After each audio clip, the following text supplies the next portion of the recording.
First of all, Luigi Mangione has some very good lawyers, some of the top lawyers in the country.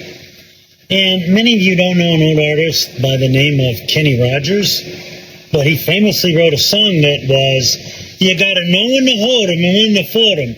Now, they're not stupid lawyers. They saw the evidence. And they said, chances of winning are pretty slim. So when, as a defense lawyer, you look at the case and you go, I don't have a good chance of winning, you got to protect your six, or you got to figure out how you prevent the worst amount of harm to happen. What's the worst amount of harm for Luigi Mangione? Not having an out date. That's the worst harm for him. Under any set of circumstances. He goes to federal court, he goes to state court, he loses, he goes to federal court, he loses, he gets consecutive time. That guy never sees the light of day, ever. But this move, pleading him in the federal court, then using a double jeopardy argument in the state court, that gives him a chance, not guaranteed, but a chance to have an out date. The federal time carries 360 to life. They have guidelines in federal court, but the court's not mandated to follow the federal guidelines. So Judge Margaret M could vary off those guidelines.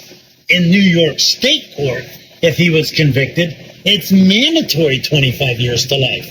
So if he goes to trial in state court and is found guilty, and then goes to federal court and found guilty, he ain't never seeing daylight ever again. So his lawyers pulled the only move they could. They examined the evidence and they said, this ain't good. We got to fold him. But we're not going to fold him without having a strategy. Here's the strategy.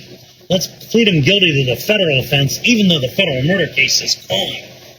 And then let's argue to the state judge that double jeopardy applies. And then we just face Judge Margaret Garnett, and we put together a hell of a sentencing argument and hope and pray she doesn't give him life or she doesn't give him 30 years.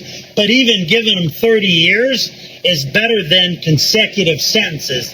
At least if she gives him 30 years, he gets an out date at some point in his life. And that's what I mean. As a criminal defense lawyer, you got to know when to hold him and when to fold him. And his lawyers here made the calculations, they got to fold him. And since we're folding them, let's get the best possible toehold we can.